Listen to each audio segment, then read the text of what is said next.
Welcome, everybody, back to the Holistic Savage Podcast, where we like to talk about all things related to functional health, including functional medicine, functional fitness, functional spirituality, functional psychology, and everything in between. Obviously, every guest I've ever had on this show, I'm spoiled beyond belief. I know all these amazing people. I feel not worthy at times, but I get to interview and have these amazing conversations with fellow industry leaders. And today I am very excited to have my good friend, Dr. S3-EP3 with us today. She's a medical doctor specializing in functional medicine, particularly in the area of mold and Lyme and metals and stealth infections, which is a subject near and dear to my heart. So we're going to be getting into that. But without further ado, Jess, how are you doing, my friend?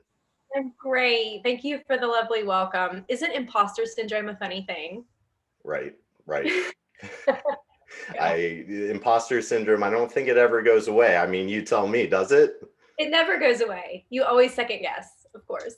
That's good to know, because I definitely look up to you in a lot of ways. And I've been conditioning myself with like, Brennan, it doesn't seem like no matter how much I accomplish, I'm like, am I really worthy? But it just keeps going.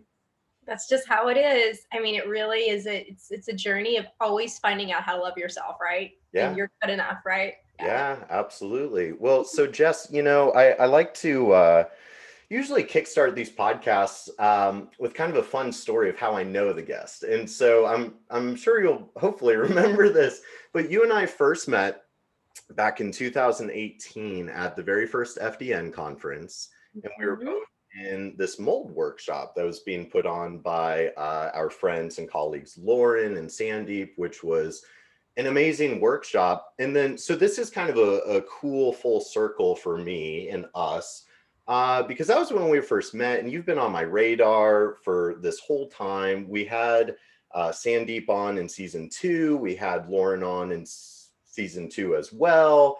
And so this is cool because now it's like that mold squad is kind of coming full circle here with you.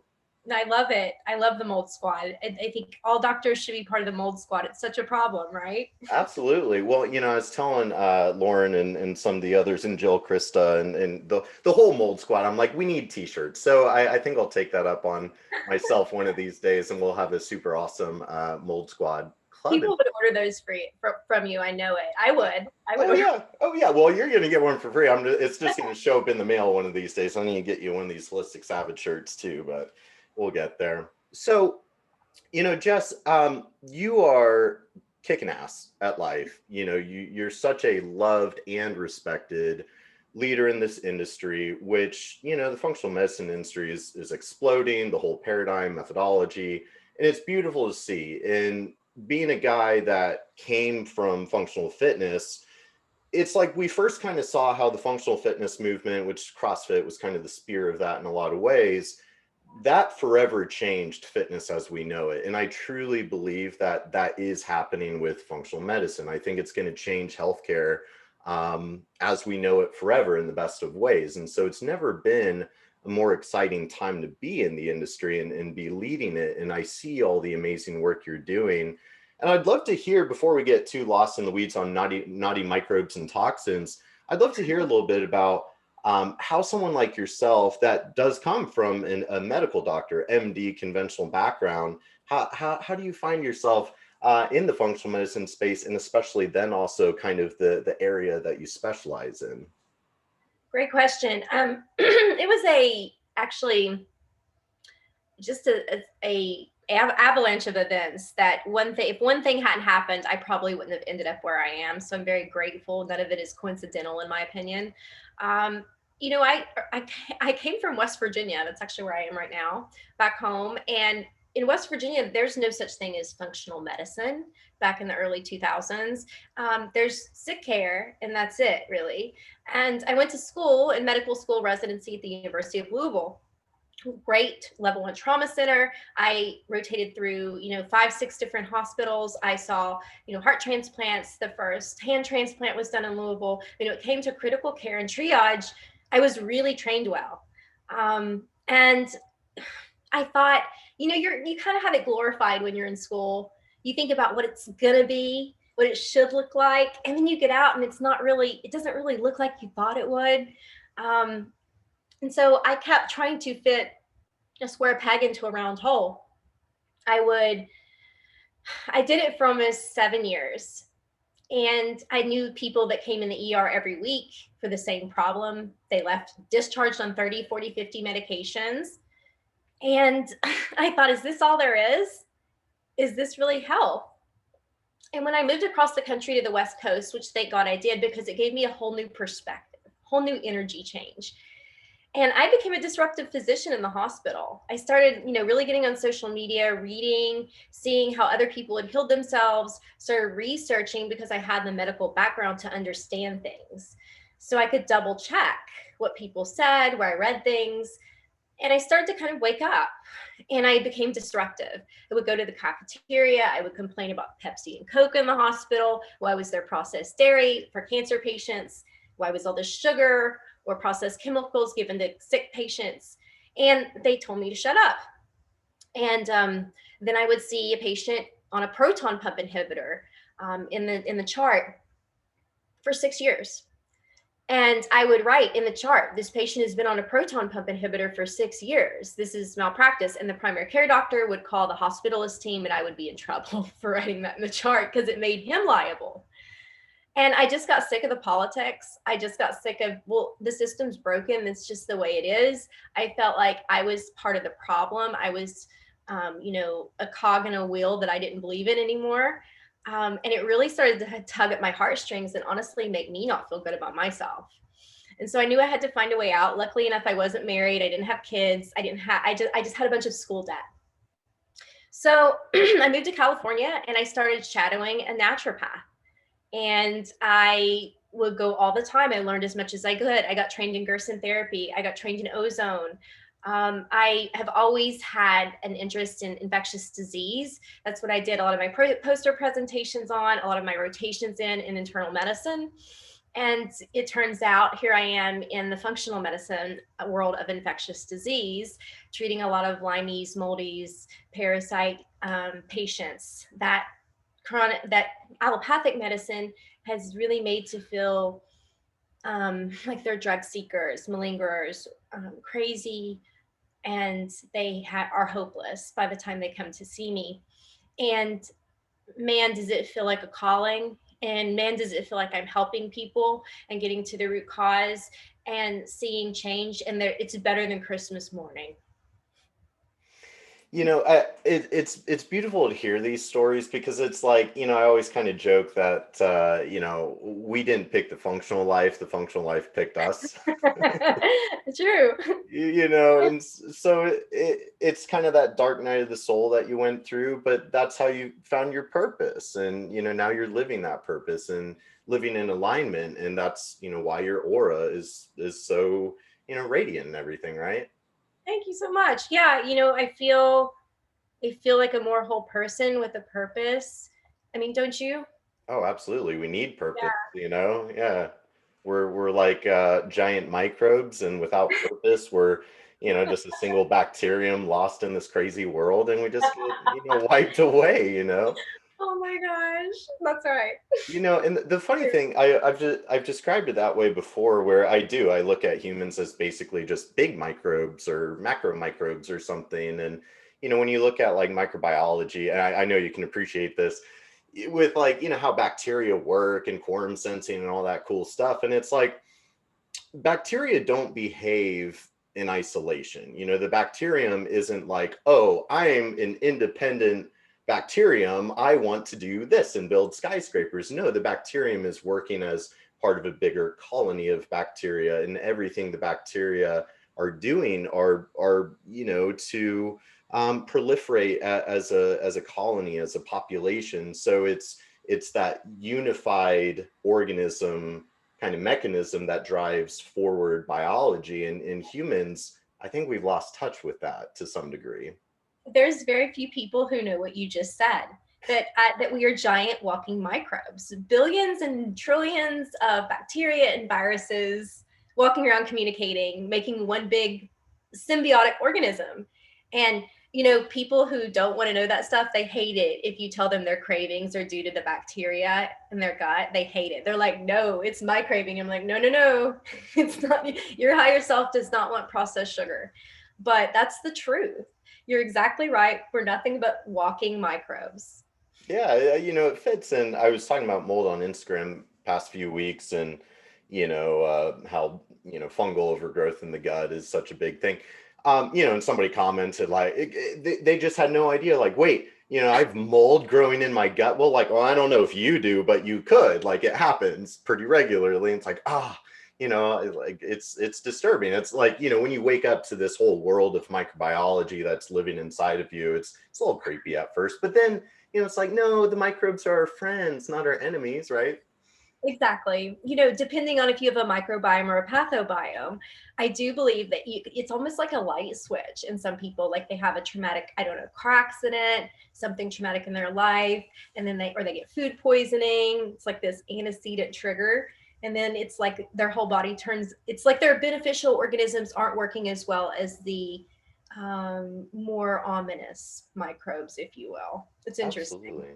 Yeah. Well, and so I love, especially being a medical doctor, because, I think most of my friends and colleagues are either naturopaths or, coaches or something in between. Whereas, like, I think you and Jill Carnahan are the only two that kind of pop into my head that, like, are two people that I know that, MD. And I've been to so many conferences and stuff that, and every demographic's a little different, but I definitely, in my experience, have found like MDs have a very different style. It's a very different way of looking at things. It's a very different approach. Whereas, my background is bro science. I come from the world of nutritional biochemistry and exercise physiology. But I think you like orthopedic surgeons. What was that? You would like the orthopedic surgeons and the sports medicine docs. Oh, absolutely. They're a cool squad. Yeah. And in a lot of ways, and I know you get this, where it's kind of mind-blowing to me, like how medicine as a paradigm, as a methodology, has really become what it is today. When you look at, Hippocrates as the father of medicine, and let nature do the work, or death begins in the colon. And but everything kind of changed with pharmaceutical science and pharmaceutical technology. Yeah. Think back to when you were in college and how impressionable you were even then. Yeah. When you get and think about medical school. I mean, it was one big party half the time, for me anyway, U of L.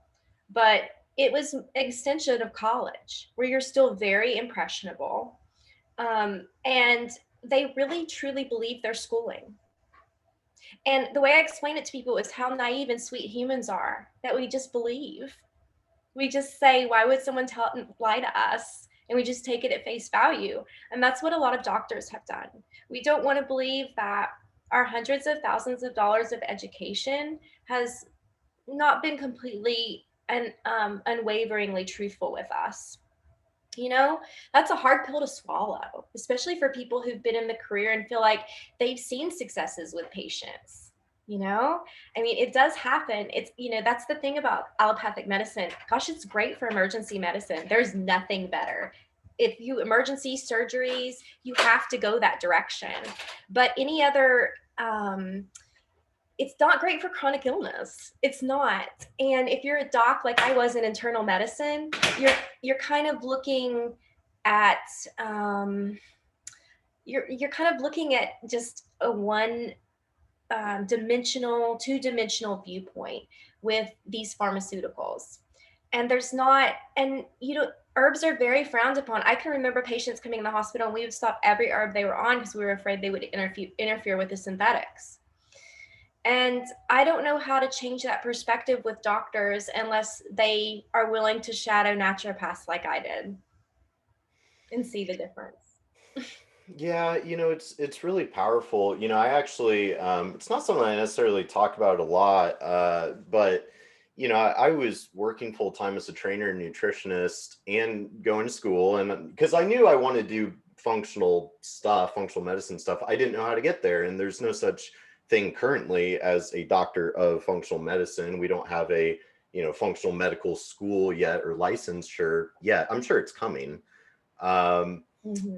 And, I ended up dropping out of school because I'm just like hopping through the hoops of gen eds, and you're studying stuff kind of in a vacuum petri dish that's not really applicable to where the rubber meets the road with like, how do I help guide this human towards better health? And so, that's where I didn't want to go the medical school route, because I was like, well, because I didn't want to do medications and prescribing drugs, whereas like not being a part of that and you breaking out of that, we have so many more tools at our disposal: environmental intervention, psychological intervention, lifestyle, supplemental, everything. And then especially that's the beauty of a functional medical doctor, is you can do all the above, right? It's true. Yeah, it's nice because we're not restricted in any states. Nationwide, we have the same access and capabilities and legalities and things. It's very similar for us. I know for a lot of naturopaths, they aren't licensed in certain states. They don't have the accessibility to do certain things. They're really restricted. I don't know. I think chiropractors somewhat too, as well.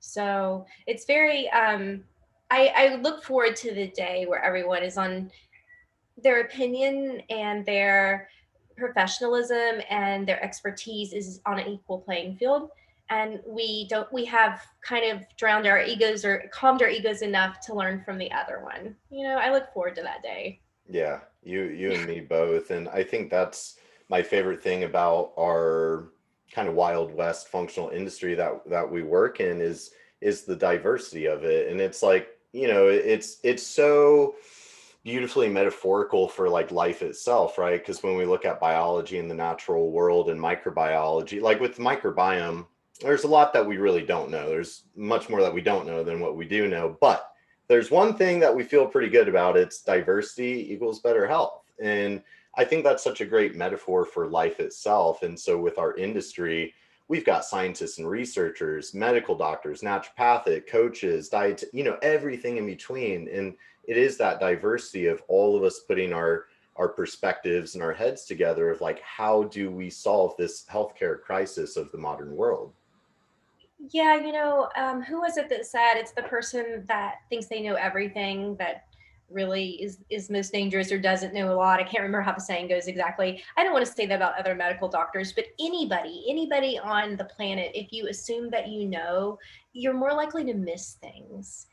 Or if you just are reactive, knee-jerk responses, someone's a quack, you might miss a pearl of knowledge that quack has to offer. Yeah. I don't know. Yeah, Yeah. so. Well, and when it comes to and again, I don't know necessarily the domestication that certain doctors are getting through their education, but when I look at it, of like, if we're trying to help another human move the needle on their health, we have to be communicating a message in a psychologically constructive manner. And that's where I think it's taken sort of a modern understanding of psychology and neuroscience and everything in between to really understand, well, like the language and the energy that we're, radiating and directing at this human, how we deliver that message has such a big impact on, how they're going to receive, how they're going to interpret. Are they going to now identify as this diagnosis and feel like a broken, damaged good? And you know what I mean? So it's like, I think we have to change that narrative and even kind of change the way that we, are putting labels on somebody. And so that's where, I've got this saying behind me, because I think we really need to be, educating and empowering people. And that's exactly what leaders like yourself are doing. Oh, thank you so much. Yeah, I try my best. I think that people really just want to be heard. They're so used to not being heard. Gosh, they get what, 6 minutes on average at a doctor's office. And so when you sit with an hour with a patient just to get their intake and history, they're in tears. Hmm. Because no one's ever done that. Just listen to their health journey. That's so powerful just to have patients be able to get that out of their bodies alone. So Yeah, yeah, it's it's it's a great service. yeah, absolutely. And it's one of those, I think one of the best things that we can do for clients or patients or loved ones in general, is just holding that safe space for them to feel heard and seen and respected and valued and empowered and educated, and above all else, loved, right? Love, I think, is the most healing energy in existence. And I think, in the functional world, we harness that power of love pretty effectively and functionally, right? Exactly. No, for sure. I think that's what's really ultimately going to push functional medicine to the top of the game. Mhm. And the fact that we understand stealth infections are a root cause. That's a big one too. Well, so So then on that note, let's get into that a little bit, unpack that, because I think the title of this episode will be like naughty microbes and toxins, which um, you're an expert in, so this will be good. Where to begin? With the current kind of metabolic crisis, and a lot of people in our space this year have been citing that study that found 88% of Americans are metabolically ill, and we already know 70% are overweight or obese, almost half the population pre-diabetic or diabetic, suicide being a top leader, a top cause of death for Americans, and in the chronic disease comorbidities. So I think I'm kind of setting the stage. What's so detrimental is we've created this society and culture, this lifestyle and environment that directly promotes chronic disease. Like, that's irrefutable. And even amidst an infectious disease crisis, there is nothing being done to raise awareness or education or empowerment on, hey, the environment is dramatically hurting us with this 5G EMF and the glyphosate that we're not really banning very quickly and everything else. The lifestyle that we're promoting is just directly fueling diabetes and everything else. But then on top of that, there's this area that I think is horribly misunderstood, and it hasn't fully caught on yet. I think it's really exploding in our world, but that's far from mainstream, which is, this idea of stealth infections and toxic loads. So I'd love to hear you, especially being a medical doctor, because you go see an infectious disease MD through your conventional healthcare system. Stealth infection, that doesn't exist. Microbial imbalance, that doesn't exist. Dysbiosis, that doesn't exist. Basically, unless you have an acute infection or sepsis or whatever, like an acute inflammatory incidence that's like life-threatening, where you're getting through antibiotics or whatever. So I'd love to hear your sort of perspective and definition on why, like, what are stealth infections, and why is this such a crucial part of medicine that's just so overlooked? Great synopsis. You said something early on that caught my attention that I wanted to explain to people, and you touched on terrain theory. You said we promote an environment that lets these stealth infections exist. And that's really a powerful statement. I think a lot of people would stop in their tracks and say, wait, Brendan, what do you mean? And it's so important to understand that statement because it's so powerful. We live in an environment that lets us be sick. Okay, so if you guys are familiar with Beauchamp, his theory was that the mosquitoes were not attracted to the pond, but the pond scum, right? And so the pathogens also are attracted to the pond scum. We all are made up, you guys heard us say we're made up of microbes. Bacteria, viruses, we're made up of them. So when do they turn bad? When do they not work for us, but against us? And the difference is the terrain of your local environment and the interior of your body. That's the difference. And so if you're out eating the fast food that's been deemed essential, if you're, out not putting a bunch of regular mainstream lotions and cosmetics and toiletries on your skin, you're not worrying about your indoor air quality, who cares about a leak in the house? All these things matter because if they're not what nature intended, they can definitely make you sick. And what Brendan and I know is that a lot of people are sick due to their environment. And so that's the first thing that regular mainstream medicine doesn't really address. That's the first thing that they believe. They believe more in germ theory, where it's just a single microbe can cause a significant illness. Well, we're made of microbes. So how does that happen? How do you get 100 people in a room and 80 get sick and 20 don't? Why does that? What's different about the 20? What is it? It's terrain. And so let's go on to stealth infections now, knowing that they're attracted to chemical toxicities. If you can't get those toxicities out of your body, you're a sitting duck for things like parasites and maybe tick-associated illnesses, because we all are exposed, but it's a certain type of genetics and a certain type of emotional trauma or perfect storm that is the inciting factor to activate this. So that's how I believe about stealth infections. Obviously, mainstream medicine isn't really caught up with this, right? So they're Yeah, still no. going after the single pattern. Right. Yeah. And and that's the thing, not being a medical professional myself, not having that background, I think that has allowed me as a young man to, I don't know, see it for what it is rather than what people are telling me it is, sort of thing, and digging into it, because it just, in the whole germ theory, because I'm not a history guy, but you have to look at the history to even make sense of how the hell did we even get here, where, like, it makes sense. We used to be more just primal creatures. Once upon a time, we were hunter gatherers, and, obviously things evolved over time, in agriculture and whatnot. But, we used to, like, okay, die of starvation, or we're freezing and whatever.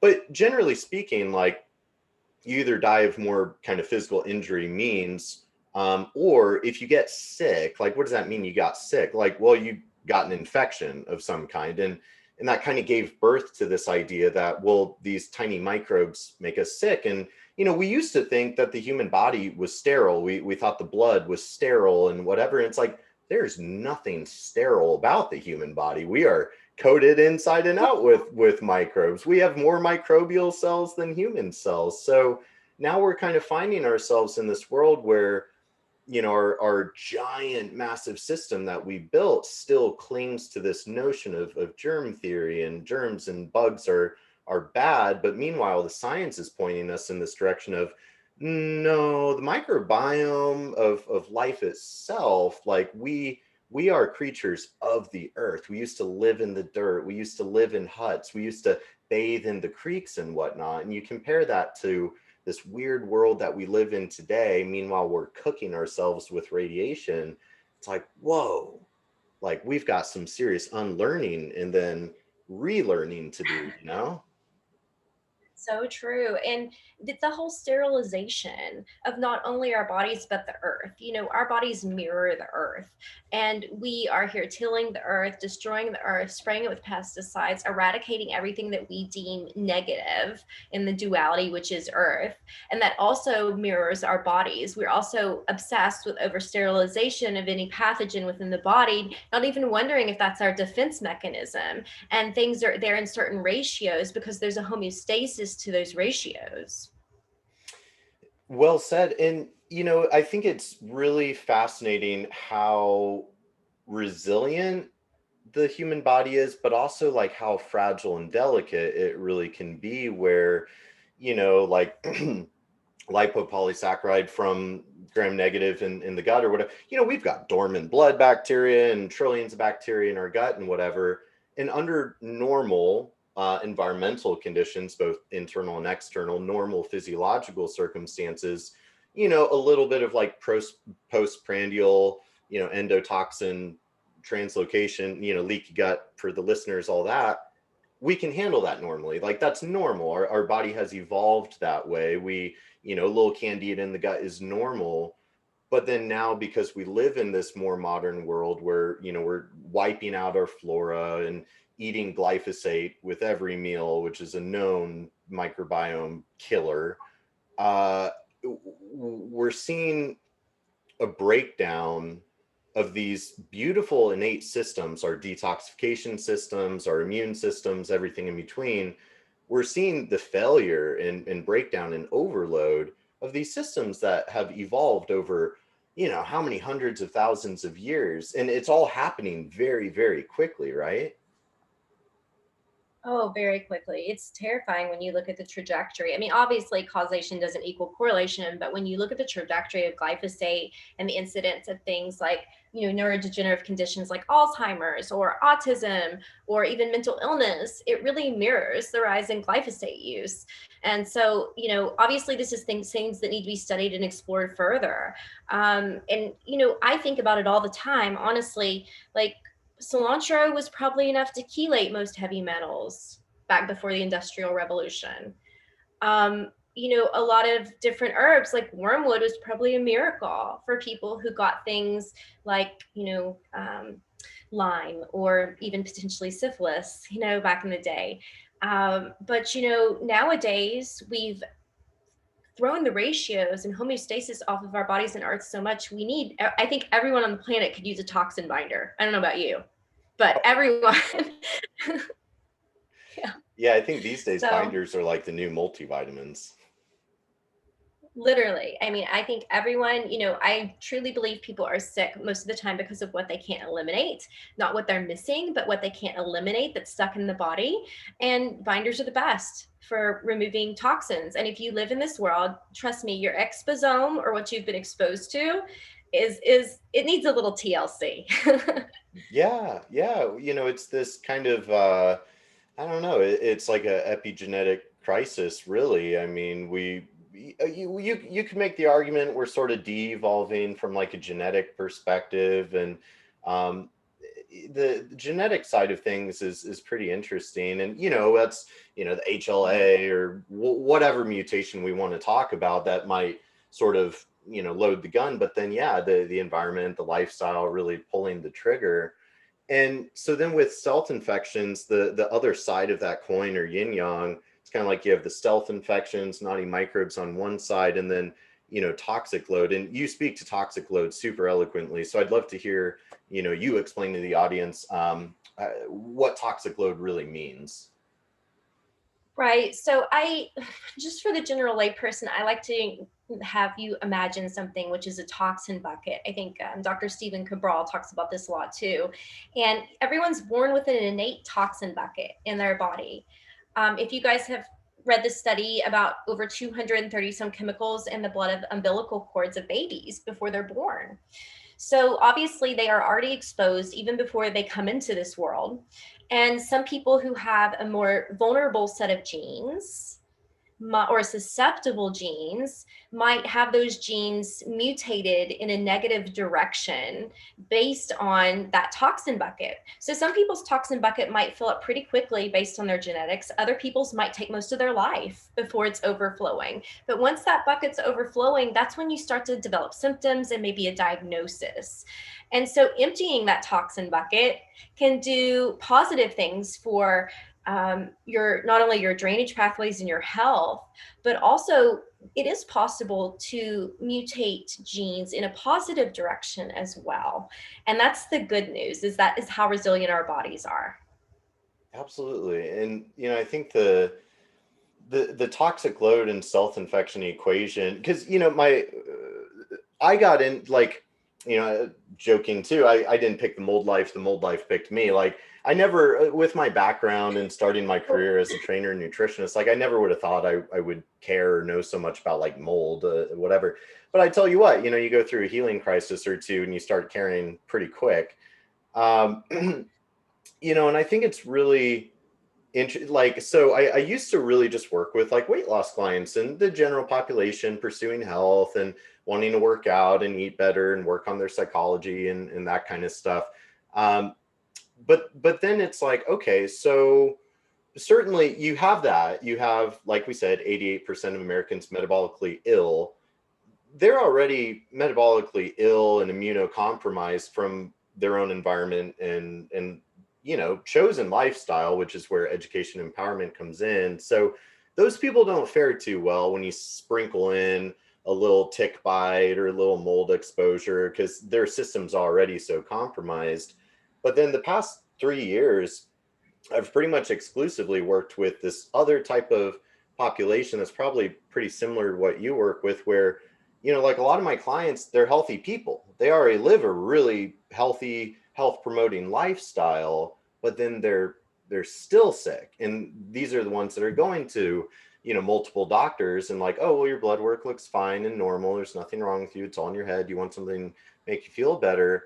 So I'd love to hear you speak to as a doctor and a functional doctor that specializes in this area.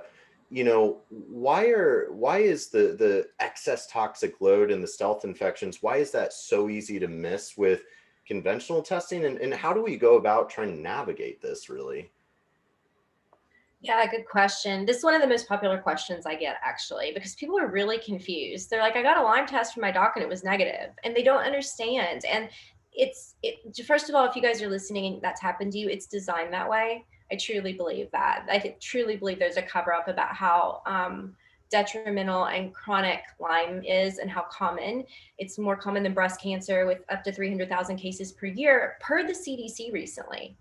So, I truly believe that there are lots of people with this, and they're confused about how to get proper testing. So one of the ways that I suggest for you guys is to understand the best test. And if your PCP won't order it, you can always look for a functional medicine provider or practitioner who knows what test to order. There is one that they can order themselves out there called DNA Connections. It's a urine test. They provocate before the test, you guys, which means they get you to sweat. They get you to get a lymph massage, do something to shake those suckers out of their hiding place. So what that should tell you, just based on that testing, those testing instructions alone, is that, gosh, this bacteria hides extremely well, or it's parasitic co-infections. They are stealth infections. Do you guys think they're bad at their job? They have been around as long as we have, if not longer. They are not bad at their job. They're pros. And our testing is really archaic. It hasn't changed in 30 to 50 years. It hasn't been updated, you guys. The ELISA screening test, which most docs know not to do now, misses up to 80 to 90% of cases. The Western blot still can miss up to 40% of cases, depending on where you are in your Lyme progression. And so I think that you can get a better result with the Western blot with sweating and binders. I do believe that, if that's the only option you've got. I know that you can do great with things like iGenix, Vibrant Lyme Panel, who I really like. They're only $450, and they've given me some pretty accurate results. And that's as cheap as I can get a Lyme test for most people if you want an accurate Lyme test. DNA Connections, the urine test I just spoke of, is about $650. iGenix, I got mad at. To get a full Lyme panel, it's about $1,500 to $1,800, and they don't take insurance, so I quit using them.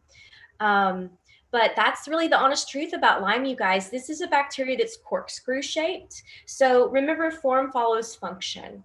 So that means it likes to burrow, because it's like a nail, a little corkscrew nail. They'll just burrow right into tissues, bone, cranial tissue, joints, mucous membranes. It doesn't hang out in the blood. So when you test that, it doesn't always show up. And a lot of the tests, like the Western blot, are testing your body's indirect antibody response to seeing the pathogen.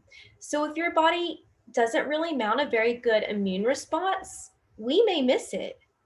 So to increase the efficacy and hopefully get a positive result, if you're looking for answers, make sure you do something like kill, bind, sweat a couple days beforehand, so that you can get a more positive result for yourself. Absolutely. Well, and certainly, I like the word stealth infection, or the phrase. I think it's very accurate, and kind of this idea of microbial imbalances and stealth infections where, you look at Borrelia, and I love how you said that with the form and function, and, it can change its surface proteins to hide from the immune system and stuff. And it's just like, what, there's even some kind of conspiracy theories out there on like, oh, this was engineered to like totally screw us up. Which, I do believe that some. Yeah. They say it's climate change that's made it change its territory, but it's very interesting. I do think that our government has been very interested in vector-based diseases for a long time. I'll just say that. Absolutely. Well, and like when I'm talking about mold all the time, I always I'm educating people of like, okay, so conventional healthcare acknowledges something like aspergillosis of the lungs or mold allergy. Um, but when it comes to, fungal overgrowth of the gut or mycotoxicosis or some of these, and it's crazy, right? Like we all know about mold, and if you have mold in your home, they'll come in with a hazard suit on, and everything. But then this idea of like, oh, but I'm living in a moldy house, and that couldn't be contributing to my illness in some way. It just doesn't make sense, right? But as you're saying, the testing itself is so nuanced and expensive, which is where working with a very skilled provider is so needed, right? Exactly. And I'm going to say something a little taboo here, but I'm going to Go say it for it. anyway. Yeah. Um, I'm sort of a one or two hit wonder with my patients. I do not test a ton. Um, in general, if I know that there is some sort of biotoxin illness, which for me is all encompassing of parasites, mold, and tick associated illnesses, um, then I go after all of them. I don't need to know exactly the whole frenemy load that makes up their toxin bucket, if you will. I just need to know there are absolutely probably pesticides, plastics, dioxins, PCBs, whatnot in this patient that are attracting a number of stealth infections, which are behaving all encompassing of biotoxin illness. What, unless that patient wants to know specifically what's in them, I don't test because it doesn't change my plan of action once I know what's up. I'm really So glad you said that. Like, I think that's really powerful. Certainly, I find that one of the kind of biggest obstacles and objections with clients and patients in this space is, the testing is expensive. Usually, insurance doesn't cover much of any of it. But then, it's horribly nuanced. And like, I love all the tests and whatnot. It's great. They're tools at our disposal. But nothing can replace that critical thinking. And it's like with the mycotoxin assays. Like I like mycotoxin testing just as much as the next holistic savage. But how many mold toxins you're peeing out of your body doesn't tell me a whole lot. Like it's going to be the first thing to go. Whereas, like, why don't we focus? And that was actually something Sandeep spoke to very beautifully on his episode of, he said, like, well, I'll ask the patient, like, what will this data do for you? Like, what is that going to do for you and your mindset? Like, do you need to see that? Or maybe should we just focus on the behaviors that are going to lead to the outcome that we desire, right? yes, exactly. And oftentimes, if patients, I find it more helpful sometimes to even test the home before the patient if you suspect mold. Um, Sometimes the patient holds on to mold spores and they don't even want to dump them out in the urine, especially if they're really blocked. But you can usually catch the house, and there's the root cause. Because if you catch it in the patient's body, you're going to go looking for it in home anyway. So sometimes I'll just go straight to the house. I know a lot of things I say are taboo, but Well, yeah. you mentioned being disruptive earlier, and it's like I really don't believe you can accomplish anything of true significance without being disruptive, right? Like that's innovative. It's not even like disruptive as much as it is innovative, in my opinion. So I think what you're saying is so needed, and why I was so excited to have you on this call. And so I'd be curious too, while we're on it, with Lyme and mold, we see a lot like these things go together, right? And you kind of answered this already, where like we don't always have to know the exact bug, because like there's not the root cause paradigm, I think, is better in theory than in application, because it's like, well, there's not one bug culprit, there's not one toxin culprit. It's the toxic load, it's the microbial load, the inflammatory load mixed in with your weak genetics or predispositions or whatnot. But well, so actually that kind of segues into, you mentioned your kill bind sweat, which is the sexiest, coolest thing I think I've ever heard. So I'd love to hear you speak to your method of kill bind sweat, which so easy to remember and so powerful. Yeah, it was a mistake that caught on. I just happened to hashtag that on Instagram one day and everyone went after it. And I understand now. It's like you said, it's kind of sexy and cool, catchy sounding. People are like, "Ooh, what's that?" And it's easy. Most people, if they can't afford a sauna, they usually have a bathtub where they can drink some ginger tea, take a hot Epsom salt bath, and try and sweat. And quickly, people were taught about binders with that, which was probably my happiest moment because I think everyone should know about binders. So, and then the kill part, obviously that's referring to herbal antimicrobials. So people got an introduction to how those can be used in a way like antibiotics. And there's so many people in rural communities who don't know there are other options. So something like that is easy to understand. It's easy to remember, I think, too. And pretty much everyone has capabilities to do it. It's not too expensive. It's not out of the way for people. And the way it works, guys, for everyone listening, is kill is referring to an herbal antimicrobial, something like, if you're doing a parasite cleanse, maybe something like Para 1, Para 2 on cell core or with microbe formulas. I really like Biocidin as well, which uses essential oils as biofilm busters, depending on what we think we're dealing with. Wait it, 20, 30 minutes, take the binder of your choice. I prefer obviously an active carbon binder that goes systemically. And then you get into the sauna or hot bathtub to sweat. And that is kill, bind, sweat. And the purpose of that is to kill any sort of pathogenic bacteria, viruses, yeast, fungus that may be overgrowing in the body. We don't want to leave that in the body recirculating. People will react negatively. So binders mop those toxins up. And then sweating is a way to release those toxins. And if I might say, you can actually release certain heavy metals more efficaciously in sweat than even urine. And so many people tell me they can't sweat. And that's not good, you guys. You're supposed to sweat. It's a great way to cool off the body. It's also a great detox, which we're not taught about.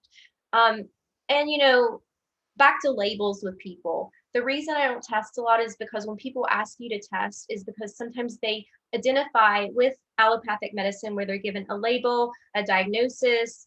And in my new perspective with functional medicine, I do not think in labels and diagnoses. That's a constellation of symptoms that they wanted to name so they can bill it and give you a medicine. What I think of is what organ systems are involved here. How is the body communicating? Oh, this means the eczema, there's a problem with the liver, possibly parasites or mold. That's how I'm thinking. What's the toxicity? What's the organ involved? And what pathogens are likely in that organ? And that's the perspective change rather than a diagnosis, which isn't the root cause of the problem, you guys. It's not. So that's what I want to leave with audience with is you think this way about medicine, try and just 180 it and think about how the whole body's communicating and what that diagnosis really means. It's deeper.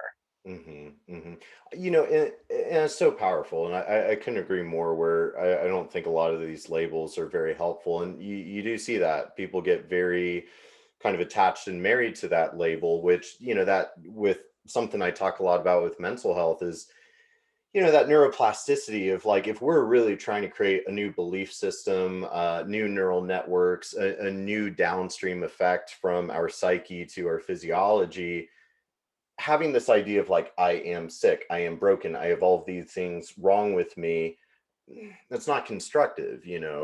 So because I like to look at it, it's all the input signals, right? Like our body is this brilliant, amazing adaptive machine. And this is personal trainer 101, like personal trainer school day one, specific adaptation to impose demand. But it's like, no, that applies to everything, not just working out.